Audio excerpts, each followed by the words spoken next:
La jalousie entre frères et sœurs, c'est la présence de la sorcellerie. J'ai commencé par dire que dans une famille, c'est l'amour qu'on doit d'abord retrouver en premier. L'amour. Tu es appelé à aimer les membres de ta famille. Lorsqu'on vit dans une famille et qu'on ne sait pas vivre l'amour, ça devient un problème. C'est la présence du diable dans cet endroit-là. Quand vous vivez à un endroit où il y a tellement de la jalousie, vous êtes dans une famille, bien aimé, c'est impossible, c'est contre l'ordre naturel des choses. Tu ne peux pas être jaloux envers ton frère ou ta sœur. Lorsque vous êtes né dans une même famille, vous avez votre père ou votre mère, vous avez grandi dans une même famille, dans une même maison.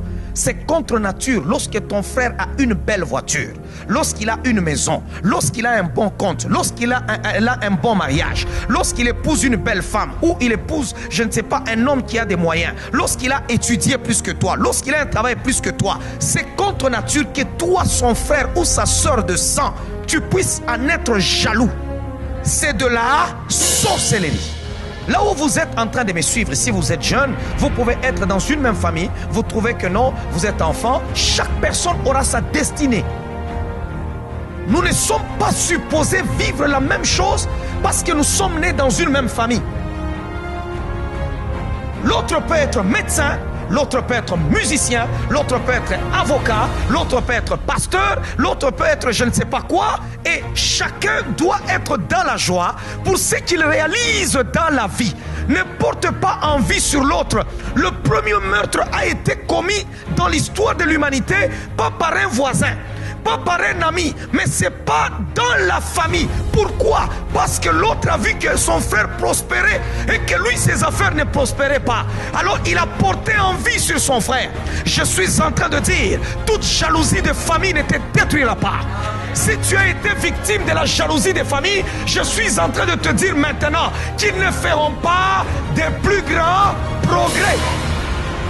N'avez-vous jamais vu des familles, quand vous y entrez, vous trouvez tout le temps des problèmes entre frères et sœurs, mais quand vous regardez où est le problème, vous ne le voyez pas.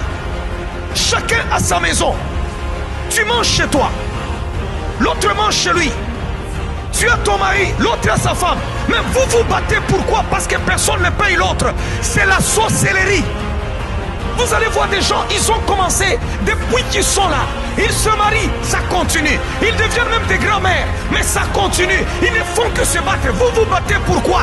Expliquez-nous pourquoi vous vous battez. C'est pourquoi Dieu dit à Abraham, quitte la maison de ton père.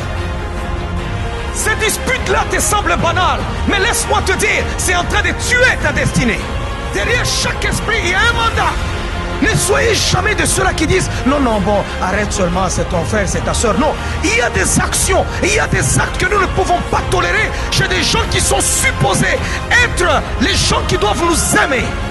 On peut te tuer par un étranger, on peut te tuer par je ne sais pas quelqu'un que tu as croisé, mais ta soeur, ton frère n'est pas supposé te tuer. C'est contre nature. Il est supposé te protéger parce que dans la famille on se protège, dans la famille on ne se livre pas, dans la famille on ne se détruit pas, dans la famille on ne s'ensorcelle pas, dans la famille on ne se tue pas.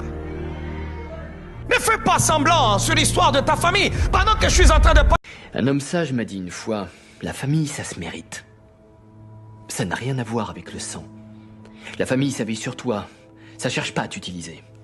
La famille est toujours là, dans les bons et les mauvais moments. Elle est présente et elle te protège. Quelles que soient les circonstances, c'est ça la famille.